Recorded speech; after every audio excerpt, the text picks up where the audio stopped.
Okay, so I worked at the library when I was in high school, which was a smooth job for a cat.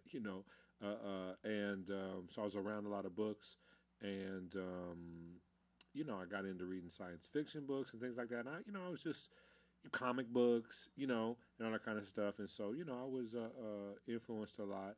And then you get in the music industry and you stop reading as much, and then maybe you start reading books about the music industry Hmm. and stuff like that. You know.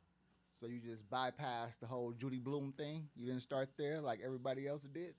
I didn't read no Judy Bloom. No Judy No, Blooms. I'm old school because I was reading comic books, and stuff like that, And then, like I said, I got into science fiction. I had highbrow taste, and I was also very interested in history, like especially like the 1960s or the Woodstock and the Revolutionary. Like I read, when I was in college, I read Malcolm X, autobiography and stuff like that, and so a lot of books that just influenced me a lot, and so. I never thought about publishing books Hmm. really per se Hmm. that much or anything until when I started the company like 4 years ago, and it was kind of like, oh wow, this makes a lot of sense, Okay. you know. What part of Malcolm X got you? Like, Oh what man, enticed you? well I'm a big fan of Donald Goines and Iceberg Slim and all Hmm. that kind of books, and so the early part of his story that was kind of like a real life version Yeah. of an iceberg slim type of thing when he was, it just his story was fascinating. I mean, um, I was lucky because I got assigned that in college because I might not have read it if I hadn't been made to read it, which is great. Yeah, that's crazy because I got that book. I read it only up to the part where he made the transition to the Nation of Islam. Mm, I stopped right there. sure. And it wasn't until later on that I finished reading Mm, that. I could I could dig that. Yes, See why someone would do that. Yeah. indeed, indeed, indeed. But I was fascinated with that time period. I actually Mm, even wanted my hair conked because wow. of that, of the story he had. He burnt Sure. his head. Yes, sir. Fascinating Indeed, stuff. indeed. So, yeah, so let's fast forward. Okay. You got Over the Edge books, Yes. some of the best titles out right now. Overtheedgebooks.com. Yes. So basically, I had been music supervising films, Mm-hmm. right? And I had music supervised quite a few films. Uh, you know, Poetic Justice was my first film. I got to work with Tupac, and Janet Jackson was in the film. Everything that was amazing. Mm-hmm. And and then I did Hustle and Flow and all these films, and I started to kind of produce films. I wanted to do more films, and Hollywood system was kind of a turnoff to me. So, and I realized that our culture was just really getting the shaft. You know what I mean? As how it was Mm-hmm. represented or misrepresented, as far as the kind of film and TV products that were being made and the ones that were made, how they were made. So I decided that I should start this a book company where we could put out projects that would eventually become film and TV projects, but as books initially, and kind of help control the hopefully get enough status and stature in the industry, or at least when the title's big enough that we can go in and help produce the project and do it right. Mm-hmm. So it was a lot of frustration about how the culture is represented and or lack of representation, and wanting to give opportunities to things that I thought were cool and people that I thought was cool, and so that's how the book company started. Okay. Name some of the authors you have on your Over the Edge books. Well, I think you're one of the hardest working ones for sure, and Indeed. one of our best. And I want to talk about your books. The first book we did was a comic book. That's what started it, and we did What was that one called? that's called LA 3000. Mm-hmm. And I'm actually in the process of working with Dame Dash to get that made into a feature film. That's right. So, ladies, send in your resumes and your Instagram pages and all that kind of stuff. Shit's going down. LA 3000, check us out, the movie. And, and then I did a book called Noni, Secret Life of a Nympho. And it was like a street lit kind of book, and it started doing well for me. And then I picked up Bobby Brown's unauthorized biography, which is something that we've been selling for like 3+ years now and doing great with. And and then when I hooked up with Legend, Legend had a couple books that he had written back in the day, and it's an amazing story. Is that they were passed around barber shops and sold at African marketplace, and but they were manufactured very like old school. There was few copies of them, and a lot of people in the LA hip hop community were familiar with these books, and I talked Legend into republishing them through Over the Edge, and so the first one we did was Young Locs on the West Side, Part One, and we did Everyday Hustling and Young Locs on the West Side Part Two, and Legends involved in helping us write some of the more bios that we're about to drop as well right now. But one thing I want to tell people about Young Locs, which a lot of people don't know, but it's amazing, is that filmmaker John Singleton is a fan of the book, and had his whole writing staff and many members of the cast of his new TV show Snowfall read the book.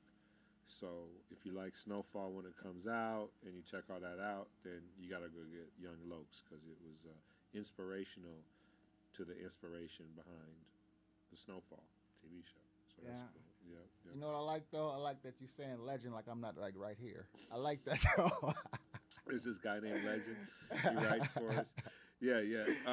But check it. No, I want to get deeper into Over the Edge. Yeah. So okay. I noticed that all your books are a little risque. Right. A little over the edge. Right. Why did you decide to choose that lane? That's the underdog lane. That's our. That's the lane that was left to me. That's the lane that I live in, that I care about. That's not being. That's what I want to see. That's what I want to read. These are the kind of films I want to make. And I've had issues. One of our books. There's a woman named Laura Lee Benjamin. And check her book out, Queen of Your Body Parts.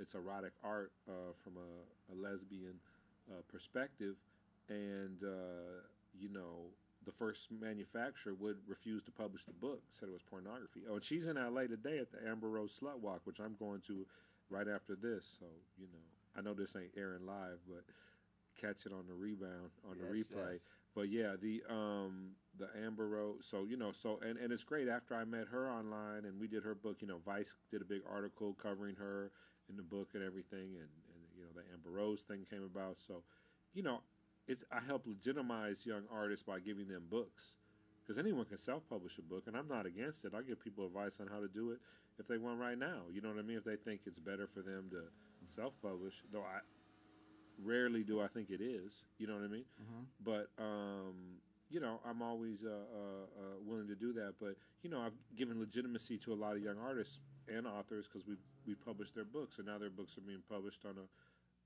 by a publishing company that has a lot of other cool books. You know what I mean? And so it's not just like, oh yeah, I published my own book. Like, okay, like that's right. It's kind of like I put my mixtape up on SoundCloud. Okay, you're right. Yeah, there's a few people doing that.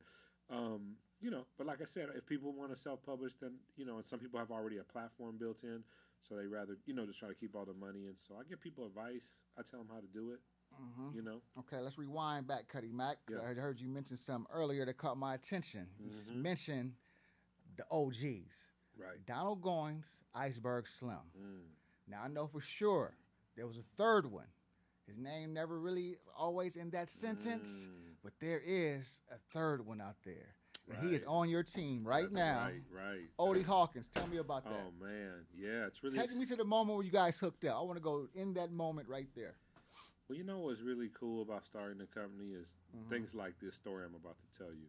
So out of the blue one day, I get an email, and it's from a gentleman named Odie Hawkins and his lovely wife, and he says, I was a writer on Holloway House. Thank you. I'm sorry. On Holloway House, the same imprint that published books by both Donald Goines and Iceberg Slim, and kind of controlled that genre, and he said, I was an author that same era as Iceberg Slim and Donald Goines, was publishing books not quite as well known, but sold books and has some books that were hits in that era, and I got the rights back to all my books from that era of Holloway House, and you seem like the perfect publisher to help me republish those. And I have some new books I've been continuing to write. I'm just a creative, real creative guy.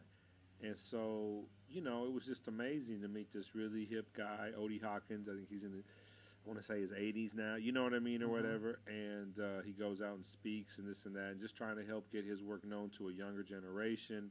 And the first book that we've put out by him is called Sweet Peter Dieter. Yes, sir. It's some real pimping shit. Like, yo, read that.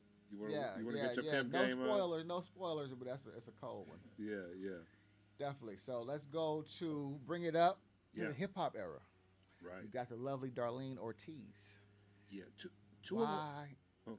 You know, I know the album cover made her famous. Sure. But why did you want to choose to tell her story? Well, we're an outlet for people that are important and have edgy, interesting stories, but maybe a mainstream publisher doesn't understand it or doesn't want to let them tell it in the way that they are comfortable in telling it, the truth, maybe, as opposed to exaggerating.